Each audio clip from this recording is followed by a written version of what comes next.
एक बार की बात है, कुछ व्यक्ति यात्रा पर निकले। रात के अंधेरे में वह मार्ग भटक गए। वह एक पहाड़ी नदी के किनारे रात गुजारने के लिए ठहर गए। लेटे लेटे एक व्यक्ति बोला, हमारे पास खाने को कुछ नहीं है, भूख से हाल बेहाल है और इस पथरीली भूमि पर पड़े हुए हैं। न सोने का ठिकाना है, न भोजन का।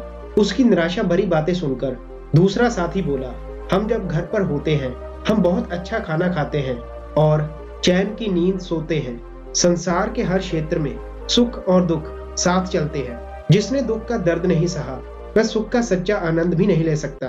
तभी तीसरे ने कहा, सही बात है भाई। वह बातें कर ही रहे थे, तभी वहां एक साधु आया और बोला, तुम लोग सुबह उठकर जब चलने लगो तो एक एक मुट्ठी इस नदी की रेत अपनी अपनी जेबों में भर लेना। उसको दोपहर में सूरज की रोशनी में देखना, तुम्हें दुख और सुख दोनों के दर्शन हो जाएंगे। ये कहकर साधु वहां से चला गया। सुबह वह उठे और साधु के निर्देश अनुसार सबने एक एक मुट्ठी नदी की रेत अपनी अपनी जेबों में डाल ली और चल पड़े।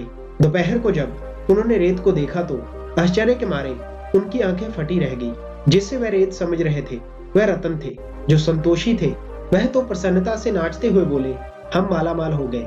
किंतु जो निराशा मनोवृत्ति का था वह बोला, अरे तुम हंस रहे हो, तुम्हें तो रोना चाहिए। ऐसा कहकर वह मुंह लटकाकर बैठ गया।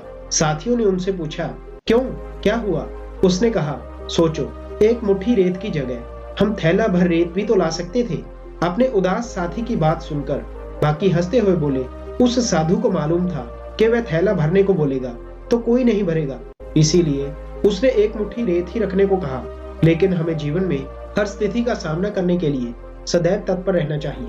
तभी जो उदास व्यक्ति था उस साधु की बात को समझ गया। सो दोस्तों, हमें भी इस कहानी से ये शिक्षा लेनी चाहिए कि सुख और दुख मनुष्य को अपनी मनोवृत्ति के अनुसार मालूम पड़ते हैं। कुछ व्यक्ति दुख में भी खुश रहते हैं और कुछ सुख में भी दुख की खोज कर दुखी होते रहते हैं। सो दोस्तों, इस वीडियो में इतना ही। मिलते हैं हम लोग ऐसी ही और मोटिवेशनल वीडियो के साथ। तब तक के लिए धन्यवाद।